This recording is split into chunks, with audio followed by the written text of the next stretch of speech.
हूँ। लूका रचित सुसमाचार 23वां अध्याय उसका 39 से लेके वचन में पढ़ रहा हूँ।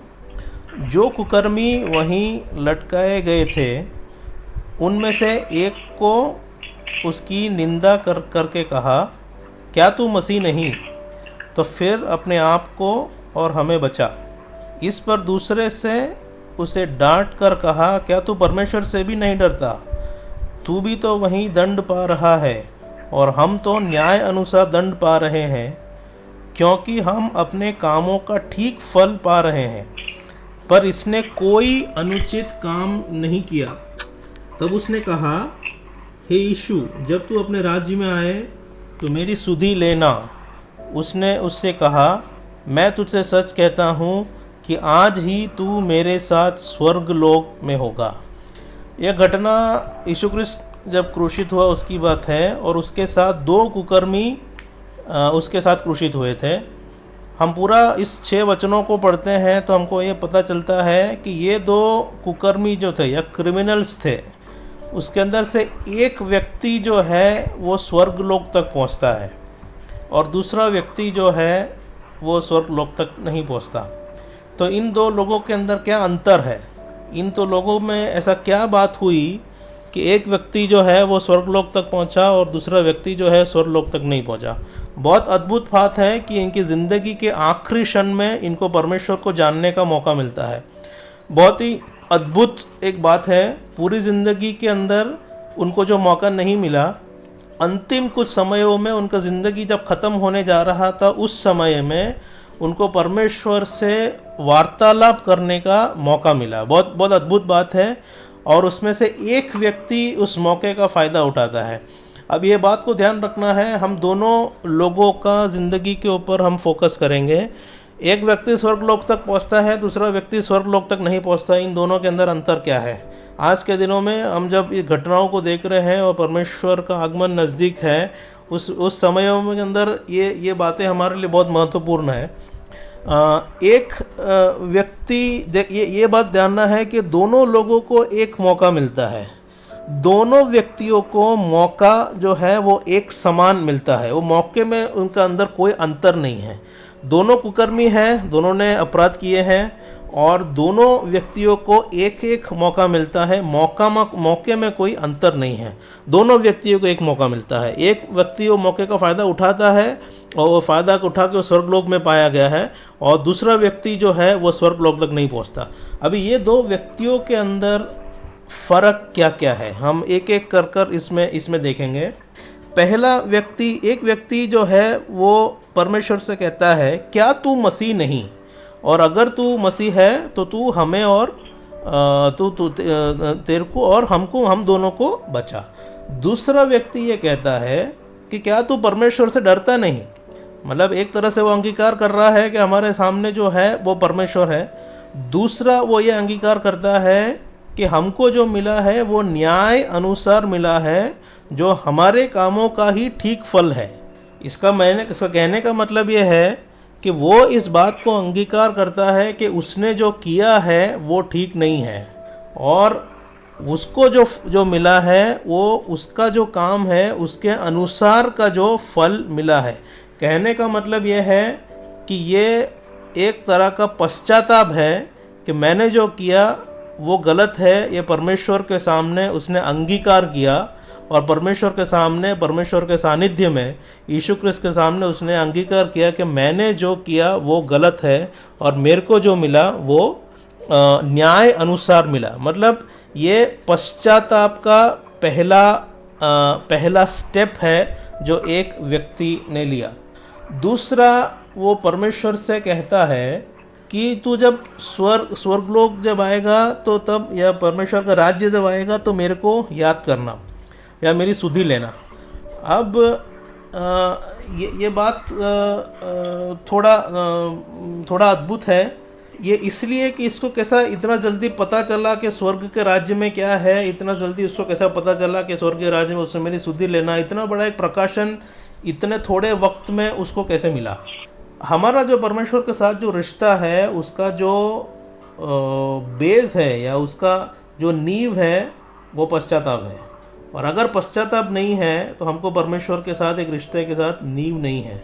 जैसे ही वो परमेश्वर का रिश्ता उसके साथ वो जुड़ता है यीशु क्रिस्त के साथ, उसके साथ एक पछतावा होता है। दो चीज़ होता है, एक है कि उसने जो किया है उसका पश्चाताप करता है कि मैंने जो किया वो गलत है, परमेश्वर के सामने पहले वो अंगीकार करता है। दूसरा ये बोलता है कि यीशु क्रिस्त जो है वो परमेश्वर है। जब ये दो कहता है तो परमेश्वर के राज्य के बारे में उसका जो प्रकाशन जो है वो परमेश्वर उसको देता है। इसका मतलब ये है कि हम जब परमेश्वर के सामने सही दिल से आते हैं और हमारा गलतियों का जब हम अंगीकार करते हैं कि परमेश्वर हम गलत है और हमको हमारी पापों की माफ़ी चाहिए, और हमारी पापों की माफ़ी जो है वो यीशु क्रिस्त के लहू के अंदर या यीशु क्रिस्त का जो क्रूशित हुआ था उस मृत्यु के अंदर ही हमारा जवाब है। जब हम परमेश्वर के पास सामने उस तरह से आते हैं तो हमको परमेश्वर का राज्य के बारे में प्रकाशन मिलना शुरू होता है, और इस कारण वो परमेश्वर के प्रकाशन को जानता है, परमेश्वर को जानता है। और ऐसा लिखा गया है, परमेश्वर उसे कहता है कि मैं सच कहता हूँ, आज तू मेरे साथ स्वर्ग लोक में होगा। अब ये हमारा फोकस था उस व्यक्ति के अंदर जिसने मौके का फ़ायदा उठाया, और मौके का फ़ायदा उठाकर वो स्वर्ग लोक तक पहुंचा। अब ये बात भी महत्वपूर्ण है कि दूसरा व्यक्ति को भी यही सेम, मतलब सब कुछ सिमिलर था, सब कुछ सेम था, दोनों का बैकग्राउंड एक जैसा था, उन्होंने उनके पूरे ज़िंदगी में जो काम किया है वो सब कुछ एक जैसा था, और वो दो व्यक्तियों में से एक व्यक्ति स्वर्ग में पहुंचा लेकिन दूसरा व्यक्ति स्वर्ग में नहीं पहुंचा। उसका क्या कारण है? उसको भी एक मौका मिला। उस मौके में उसने परमेश्वर से ऐसा पूछा, क्या तू मसीह नहीं? इसका मतलब है उसका पूरा ज़िंदगी में उसने जो कुछ भी किया हो, लेकिन उसको इतना तो पता था कि ये मसीह है। इसका मतलब है कि परमेश्वर का प्रकाशन नहीं था, लेकिन कुछ परमेश्वर के बारे में कुछ जानकारी थी, इन्फॉर्मेशन था, जानकारी थी, प्रकाशन नहीं था, जानकारी थी। और उसके ऊपर से उसने ऐसा कुछ भी नहीं कहा जिसके अंदर से हमको ये पता चलता है कि उसने कोई भी तरह का पश्चाताप किया हो। हमको ऐसा कोई लिंक नहीं मिलता है, हमको ऐसा कोई क्लू नहीं मिलता है जिससे हमको ये पता चलता है कि उसका ज़िंदगी में कभी कोई पश्चाताप हुआ है या नहीं। देखिए, दो लोग हैं, दोनों का बैकग्राउंड एक ही है, दोनों ने जो कुछ ज़िंदगी में किया वो एक ही है, दोनों क्रिमिनल्स है। इंग्लिश में जो वर्ड है वो क्रिमिनल है। इसका मतलब है कि कोई बहुत घिनौना अपराध किया है, बहुत छोटा मोटा अपराध करने की बात नहीं थी। दोनों का बैकग्राउंड एक ही है। एक को पाप की माफ़ी मिलती है, वो स्वर्गलोक में प्रवेश करता है, और दूसरे को पाप की माफ़ी नहीं मिलती, वो स्वर्गलोक को प्रवेश नहीं करता है। वो कहीं पे भी ऐसा कोई पश्चाताप का कोई स्टेप नहीं है। इसका मतलब ये है कि अगर तू मसीह है तो मेरे को बचा ले, और अगर मेरे को उसमें से कोई भी फ़ायदा मिलता हो तो मैं उसका फ़ायदा ले लूँगा, लेकिन मैंने जो गलती किया है उसका मैं कोई पश्चाताप नहीं करूँगा। पश्चाताप का कोई बैकग्राउंड नहीं है। क्या तू मसीह है? अगर ऐसा है तो आपको और हमें बचा लेगी। अगर परमेश्वर यीशु क्रिस्त ने उस वक्त अगर उसको बचा लिया होता तो क्या वो परमेश्वर के ऊपर विश्वास करता? ज़रूरी नहीं है, क्योंकि अधिकारी जो वहाँ पर थे उन्होंने ऐसा कहा कि अगर यीशु क्रिस्त उतर कर नीचे आता है तो हम इस पर विश्वास करेंगे। बहुत सारे लोग जिन्होंने चिन्ह देखा था लेकिन फिर भी उन्होंने यीशु क्रिस्त के ऊपर विश्वास नहीं किया। हम पश्चाताप का कोई भी स्टेप इस कुकर्मी के अंदर हम नहीं देखते हैं। उसने कभी भी ये बात को ग्रहण नहीं किया कि वो परमेश्वर है जो उसके सामने है। उसकी गलतियों को कभी उसने अंगीकार नहीं किया, इसलिए वो स्वर्ग राज्य में नहीं पहुंच पाया। दो व्यक्ति हैं, एक सा मौका मिलता है। एक व्यक्ति पश्चाताप करता है और परमेश्वर के सामने जाता है, और परमेश्वर है वो मानता है, माफ़ी मांगता है, और परमेश्वर का राज्य का प्रकाशन उसी वक्त पाता है, और अगले दिन वो परमेश्वर के साथ उसके राज्य में पाया जाता है। दो लोग एक ही बैकग्राउंड, सब कुछ समान, काम एक जैसा, लेकिन क्योंकि पश्चाताप नहीं है इसलिए एक स्वर्ग में पहुंचता है, दूसरा स्वर्ग में नहीं पहुंचता है। अभी पश्चाताप जो है वो हमारा बेस है। अगर ज़िंदगी में पश्चाताप नहीं किया है, जो गलत किया है उसमें अगर मुड़ने के लिए तैयार नहीं है, तो परमेश्वर का रिश्ता का जो नींव है वो नहीं होता है, इसका परमेश्वर का रिश्ता नहीं बनता है। हम दूसरे एक अध्याय में जाएंगे जो परमेश्वर के दूसरे आगमन के बारे में बताता है। हम देखते हैं कि करीबन सेम जो यहाँ पर हुआ, करीबन ऐसे ही वहाँ पर भी इस बात को लिखा गया है। लूका रचित सुसमाचार 17 अध्याय उसका 34 से लेके कुछ वचनों को हम पढ़ेंगे। लूका रचित सुसमाचार 17 उसका 34 से 36 को पढ़ेंगे। यह परमेश्वर का दूसरा आगमन के बारे में लिखा हुआ एक वचन है। मैं तुमसे सच कहता हूँ, उस रात 2 मनुष्य एक खाट पर होंगे, एक ले लिया जाएगा और दूसरा छोड़ दिया जाएगा। 2 स्त्रियां एक साथ चक्की पीसती होंगी, एक ले ली जाएगी और दूसरी छोड़ दी जाएगी। 2 जन खेत में होंगे, एक ले लिया जाएगा और दूसरा छोड़ जाएगा। 2 लोग खेत में होंगे, एक समान लोग जिनका फाइनेंशियल बैकग्राउंड एक जैसा है और जिसकी हम बोलते हैं कि वेशभूषा एक जैसी है, खेत में काम कर हो सकते हैं कि वो मजदूर हो। 2 स्त्रियां जो चक्की पीस रहे हैं एक दूसरे से बात करते थे और हो सकता है कि एक दूसरे का टिफ़िन शेयर कर रहे हो। 2 लोग जिसकी लाइफस्टाइल एक जैसी थी, एक ही खाट में सो रहे थे। 2 लोग जिनकी लाइफस्टाइल एक जैसा है, जिनका आर्थिक अवस्था एक जैसा है, सब कुछ एक जैसा है, टिफ़िन शेयर करते हैं, एक ही ऑफिस में काम करते हैं, ऐसे 2 लोग। लेकिन एक व्यक्ति जो है वो परमेश्वर के आगमन में उठाया जाएगा और दूसरा व्यक्ति जो है वो परमेश्वर के आगमन में नहीं उठाया जाएगा।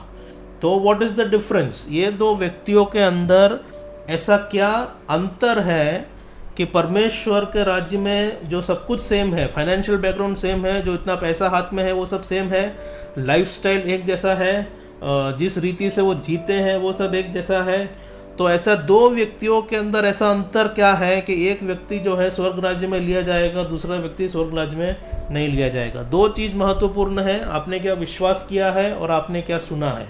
What you have believed and what you have heard. आपने क्या विश्वास किया है, किसके ऊपर विश्वास किया है, और आपने क्या सुना है। आप किस आवाज़ को सुनते हो, किस आवाज़ को आप सुन के आप क्या करते हो, वो आवाज़ कौन सी है। क्या ऐसा चीज़ है जो आप उसको फॉलो करते हो? क्या ऐसी चीज़ है जो कहेगा आपका परमेश्वर कौन है, आप किसका पीछा करते हो? ऐसा कोई मूर्ति है, ऐसा कोई आइडल है, ऐसा कोई फिल्म स्टार है, या ऐसी कोई राय है, ऐसी कोई दोस्त है, ऐसा कोई एडिक्शन है, ऐसा क्या चीज़ है जिसको जो भी उसकी ज़रूरत है उसको आप फॉलो करते हो, उसको आप सुनते हो? 2 अंतर के अंदर 2 बात है। एक आपने क्या विश्वास किया है और दूसरा आपने क्या सुना है। हमको क्या विश्वास करना है? हमको ये विश्वास करना है कि यीशु क्रिस्त स्वयं परमेश्वर है। हमको ये विश्वास करना है यीशु क्रिस्त की मौत जो क्रूस पे हुई वो हमारे पापों को उठाने के लिए, हमारे पापों की कीमत के लिए परमेश्वर के ऊपर उसने क्रूस के ऊपर अपना जान दिया और वो उसने मेरे लिए लिया। मैं पापी हूँ और मैं परमेश्वर के सामने अंगीकार करता हूँ कि मैं पापी हूँ और उस कारण मुझे पापों की माफ़ी मिलेगी। ये हमारा विश्वास है। हम क्या सुनते हैं? हम पहला पॉइंट ये है कि हम क्या विश्वास करते हैं, दूसरा ये है कि हम क्या सुनते हैं। परमेश्वर हमको क्या क्या सुनाता है, मैं उसके बारे में दो या तीन बातों को मैं उस विषय में बताना चाहता हूँ। परमेश्वर से हमको क्या सुनना है।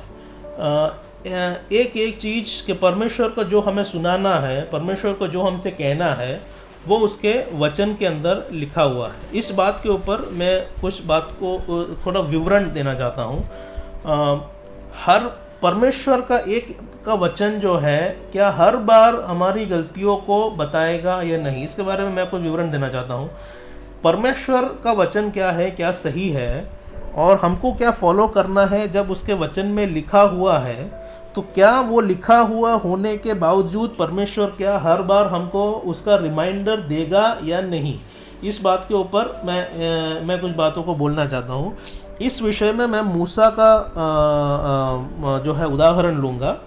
मूसा जो है, हम निर्गमन में किताब में पढ़ते हैं कि जब मूसा जो है जब उसके भेड़ों को लेकर जा रहा था तो परमेश्वर उसे मिलता है, परमेश्वर उससे बातचीत करता है। ये जो है वो 1-to-1 कन्वर्सेशन है, 1-to-1 एनकाउंटर है जहाँ पे मूसा जो है परमेश्वर से मिलता है, परमेश्वर से बात करता है, वो हम साधारण रूप से परमेश्वर से जिस तरह से प्रार्थना में बात करते हैं उस तरह की बातचीत नहीं है। कुछ अलग एक प्रकाशन है, अलग एक रेवलेशन है, जिसके अंदर परमेश्वर स्वयं उपस्थित होकर मूसा के साथ बात करता है, उसको उसकी योजनाओं के बारे में बताता है कि इज़राइल की प्रजा को वो किस तरह से बचाना चाहता है। 1-to-1 टॉक है जो यूजुअल नहीं है, हम जिसे प्रार्थना करते हैं ऐसी बात नहीं है। उससे एक स्टेप आगे बढ़कर परमेश्वर नीचे उतरकर मूसा के साथ बात करता है, उसकी योजनाओं के बारे में बताता है कि मैं तेरे को मिस्र में भेजना चाहता हूँ और मैं मेरे लोगों के बारे में क्या सोचता हूँ, उसकी योजनाओं के बारे में 1-to-1 कन्वर्सेशन, 1-to-1 एनकाउंटर में उसको बताता है। अब उसके आगे का अध्याय जो है वो बहुत पढ़ने जैसा, बहुत ही ध्यानपूर्वक पढ़ने जैसा उसका आगे का अध्याय है। वो सब कुछ परमेश्वर की योजनाओं को समझता है। परमेश्वर की तरफ एक कदम लेने के लिए वो उसके ससुर को बोलता है कि परमेश्वर ने मेरे को बुलाया है, अब मैं मिस्र की ओर जा रहा हूँ, मिस्र की ओर अब मैं जा रहा हूँ। परमेश्वर का वचन को मैंने सुना है, परमेश्वर की योजनाओं को मैंने सुना है, मैं परमेश्वर से बुलाया गया हूँ, परमेश्वर ने मुझे भेजा है, मैं परमेश्वर का भविष्यवक्ता है, परमेश्वर का सेवक है, सब कुछ सही है। और उसके उसी अध्याय के अंदर हम ये देखते हैं कि परमेश्वर ने जो है मूसा को जो है मारना चाहा, ऐसा उसके आगे के अध्याय में लिखा है। अब सवाल ये है कि परमेश्वर ने मूसा को क्यों मारना चाहा? परमेश्वर ने मूसा को बुलाया, जो परमेश्वर ने मूसा को एक सेवक की तरह रखा, जो परमेश्वर ने उसको इज़राइल में बहुत बड़ा एक भविष्यवक्ता की तरफ भेजने का जो शुरुआत किया और उसने उसके तरफ कदम लिया, तो ऐसे एक व्यक्ति को परमेश्वर ने मारना क्यों चाहा? उसका कारण यह है कि उसने अपने बेटे का खतना नहीं किया था। अब खतना जो है हर इजरायली लोगों को पता है कि खतना का मतलब क्या है। उनका जो परमेश्वर के साथ जो रिश्ता था, जो कवनेंट था, वो खतना के ऊपर बेस था। अब मेरा सवाल ये है कि जब परमेश्वर ने एक अध्याय पहले जब हम पढ़ते हैं, जब 1-to-1 एनकाउंटर हुआ, तब परमेश्वर ने ये विषय के बारे में मूसा को क्यों नहीं बताया? अगर ये सही है कि मूसा ने गलती किया खतना, उसके बेटे को जो खतना है उसके बाबत में, तो एक अध्याय पहले जब परमेश्वर ने मूसा के साथ बात किया, तब परमेश्वर ने ये विषय को मूसा के सामने क्यों नहीं बताया? इसका मतलब ये बनता है, परमेश्वर ने जब मूसा को बुलाया तो उसके वचन अनुसार जो सही है उसको वापस रिपीट कर कर बताना सही नहीं समझा। इसका कहने का मतलब ये है कि परमेश्वर से अलग आपसे ना बोलते हैं, फिर भी अगर जो परमेश्वर के वचन के अनुसार सही है, वो परमेश्वर के बोलने के बिना या रिमाइंड करने के बिना आप उसको फॉलो कर सकते हो, करना चाहिए, और परमेश्वर आपसे ये एक्सपेक्ट करता है कि आप ऐसा करें। अगर ऐसा नहीं होता तो परमेश्वर वो उसके अंदर जब परमेश्वर मूसा के साथ बात करता था, जब एक अध्याय पहले बात किया होता तो ये सब कुछ उसको बताया होता, लेकिन ये रिमाइंडर की तौर से परमेश्वर मूसा को नहीं बताता है। जब परमेश्वर को नेतृत्व के जब लोगों को जब परमेश्वर बुलाता है तो उनको हमेशा एक कदम जो है वो आगे रहना है, उसको एक कदम पीछे नहीं रहना है। परमेश्वर के वचन में जब खतना लिखा हुआ है, जब परमेश्वर के साथ जो रिश्ता जो है उसका जब बेस जो है वो अगर खतना है, तो उसका बेटे का खतना नहीं किया, ये बात को परमेश्वर ने मूसा की ओर से अंगीकार नहीं किया। इसका मतलब ये है कि जिन लोगों को परमेश्वर ने अलग करके बुलाया है, वो परमेश्वर के वचन के अंदर जो लिखा है हर बार परमेश्वर आपको रिमाइंड करका नहीं रहेगा, तो वो जो लिखा है वो पूरा करने के लिए परमेश्वर आपसे एक्सपेक्ट करता है कि परमेश्वर के बोले बिना उसके अंदर जो लिखा है वचनों को पूरी तरह से आप उसको फॉलो करो। इसलिए हर बार हर तरीके से परमेश्वर हमको ये सुनाता नहीं रहेगा कि हमको क्या करना है, खासकर वो चीज़ें जो वचन के अंदर लिखी गई है कि आपको क्या करना है। इसलिए वचन को निरंतर पढ़ना और उसके अंदर परमेश्वर हमसे क्या एक्सपेक्ट करता है उस बात को समझना हमारे लिए महत्वपूर्ण है। हाँ, मेरा विषय ये है कि हमने क्या विश्वास किया और हम क्या सुनते हैं। हम क्या सुनते हैं के विषय में मैंने पहले परमेश्वर के वचन के बारे में या लिखित वचन के बारे में, रिटन वर्ड ऑफ गॉड जिसको हम या बाइबल जो कहते हैं, उसके बारे में मैंने कहा कि सब कुछ जो परमेश्वर ने लिख के दिया है, वो बात को परमेश्वर आपको रिमाइंड हर बार नहीं करेगा, वो आपको पढ़ के समझना है। परमेश्वर और हमसे क्या क्या बात करता है, हम परमेश्वर हमसे क्या क्या सुनना चाहते हैं। एक चीज़ ये विषय में हमको जो जानना है कि परमेश्वर हमको सही समय पर उसका इंस्ट्रक्शंस को अपने समय पर देगा, या हमें हमारी बचाव के लिए हमको क्या करना है उसके बारे में परमेश्वर हमको बताता रहेगा, जो हमको साधारण रूप से नहीं पता चलेगा। उसका एक उदाहरण है मत्ती रचित सुसमाचार 2 अध्याय के अंदर। हेरोद जो है अपने बच्चों को, जो 2 साल के नीचे के जो बच्चों को वो ख़त्म करने का या मार डालने का हुक्म देता है। वो हुक्म वो इसलिए देता है क्योंकि उसको ऐसा लगता है कि कोई राजा या यीशु क्रिस्त का जन्म, जो यहूदियों का राजा है, उसका जन्म इज़राइल में या यरूशलेम में हो चुका है। इसलिए उस शहर के अंदर जितने भी बच्चे हैं वो सबको मार डालने का हुक्म जो है वो हेरोद राजा देता है। अभी इसके अंदर यूसुफ को परमेश्वर एक स्वप्न देकर कहता है, तू जो है यीशु क्रिस्त को या बच्चे को और माँ को लेकर यहाँ से निकल जा। मेरा विषय है कि परमेश्वर हमसे क्या क्या कहता है और कैसा कहता है। परमेश्वर हमसे क्या क्या कहता है। परमेश्वर हमारे वचनों के अंदर से कुछ बातों को याद दिला सकता है, ज़रूरी नहीं है लेकिन दिला सकता है। हमारी गलतियों को बता सकता है। परमेश्वर हमारा जो सेफ्टी है उसके लिए हमको क्या करना है, हमको क्या कदम आज लेना है, वो परमेश्वर हर दिन जैसी ज़रूरत है ऐसे परमेश्वर इंस्ट्रक्शंस हमको बता सकता है। ये सब कुछ परमेश्वर से सुनने का भाग के बारे में मैं बोल रहा हूँ। और परमेश्वर, जब हम विषय को बात कर रहे हैं तो परमेश्वर हमसे किस तरह से बात करता है, क्या क्या तरीके से बात हमसे कर सकता है। परमेश्वर हमको समझ में आए ऐसे कुछ बातों को, इंस्ट्रक्शंस को, जैसे हम कान में सुनते हैं, ऐसा एक आवाज़ के अंदर से परमेश्वर हमारा दिल में से बात कर सकता है। परमेश्वर का एक तरीका है वो बात करने का। परमेश्वर और कौन से तरीके से बात करता है? परमेश्वर हमारे स्वप्नों से अंदर से बात करता है। जिस तरह से उसने यूसुफ के साथ बात किया, ऐसा स्वप्नों के अंदर से परमेश्वर हमको बात करता है। परमेश्वर हमें दर्शन से बात करता है।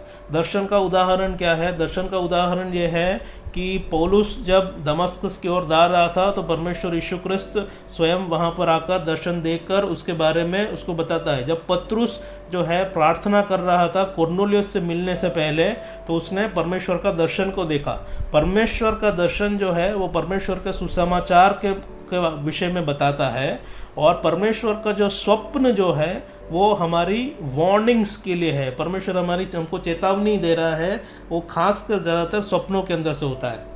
कोई फ्यूचर इवेंट्स परमेश्वर ने स्वप्नों के द्वारा बताया है, वो ज़्यादातर ऐसे राजाओं के अंदर हुआ है जो परमेश्वर को नहीं जानते थे। उसका उदाहरण है कि यूसुफ के समय में फ़रोह ने एक स्वप्न देखा कि आगे क्या होने वाली है। वो भविष्यवाणी थी फ्यूचर इवेंट्स के बारे में कि आगे क्या होने वाली है। दानियल के समय में जो है राजा ने स्वप्न देखे, वो फ्यूचर इवेंट्स की थी। वो आगे क्या होने वाला है उस बातों को परमेश्वर ने स्वप्नों के द्वारा वो बताया। लेकिन वो राजाओं को स्वप्नों के द्वारा, ज़्यादातर वो जो अविश्वासी राजा थे उनको ज़्यादातर परमेश्वर ने स्वप्नों के द्वारा आगे क्या होने वाला है वो बताया है। विश्वासियों को, जिस तरह से यूहन्ना को हम प्रकाशित वाक्य में देखते हैं कि आगे क्या क्या होने वाला है, वो स्वप्नों से नहीं, दर्शनों से या प्रकाशन से बताया है। इसलिए ये सब तरीके हैं जिससे परमेश्वर हमको बताता है आगे क्या होने वाला है। वो हमको स्वप्नों से परमेश्वर बता सकता है और दर्शन से हमको बता सकता है कि आगे क्या होने वाला है। और बहुत कुछ चीज़ें परमेश्वर के वचन के अंदर लिखा है, लेकिन हमारा जो इमीडिएट इंस्ट्रक्शंस जो है हमको क्या तुरंत फॉलो करना है ताकि हम सेफ रहे।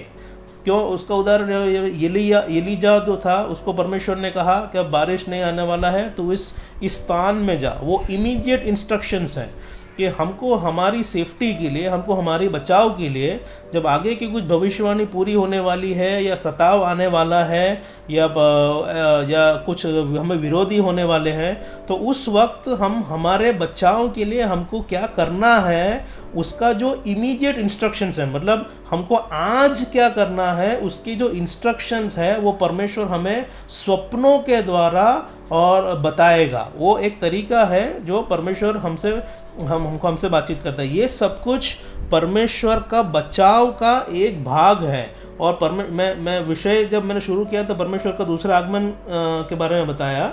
मैंने हमारा विश्वास क्या है और हम क्या सुनते हैं, लेकिन हमारा बचाव के लिए परमेश्वर से हम जो सुनते हैं वो भी बहुत महत्वपूर्ण है।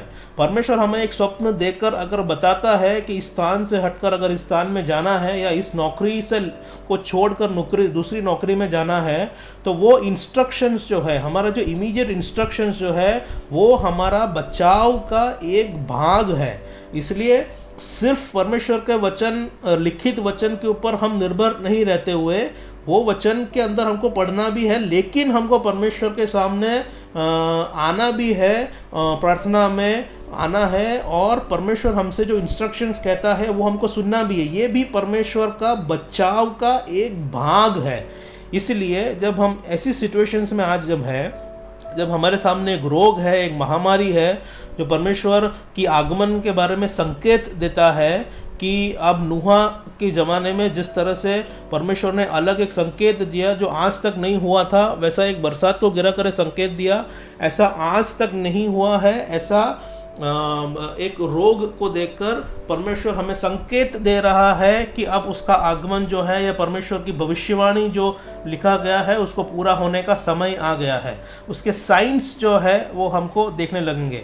उसके साइंस के अंदर नेचुरल साइंस भी हो सकते हैं, नेचुरल साइंस हो सकते हैं, मतलब कॉस्मिक साइंस भी हो सकते हैं। कॉस्मिक साइंस के अंदर सूर्य या चंद्र के बारे में, या कोई कॉमेट के अंदर से भी कोई कॉस्मिक साइंस भी आगे आ सकते हैं। ये सब संकेत है कि उसका आगमन पास में है। अब ये आगमन के अंदर हमको लिए जाना है, तो हमको जो इमीडिएट इंस्ट्रक्शंस जो मिलते हैं, जो स्वप्नों के अंदर मिलते हैं, दर्शन के अंदर मिलते हैं, वो हमको समझना है। दर्शन जो है, एक और बात दोहरा रहा हूँ, दर्शन जो है वो ज़्यादातर हम देखते हैं कि परमेश्वर के सुसमाचार के बारे में या परमेश्वर के मिनिस्ट्रीज के बारे में है। और ज़्यादातर जो स्वप्न जो देखे जाते हैं, खासकर विश्वासी लोग जो यीशु क्रिस्त को जानते हैं, ऐसे लोग जो स्वप्न देखते हैं, वो स्वप्नों के अंदर इंस्ट्रक्शंस मौजूद हैं कि आपको अपने बचाव के लिए क्या क्या करना है।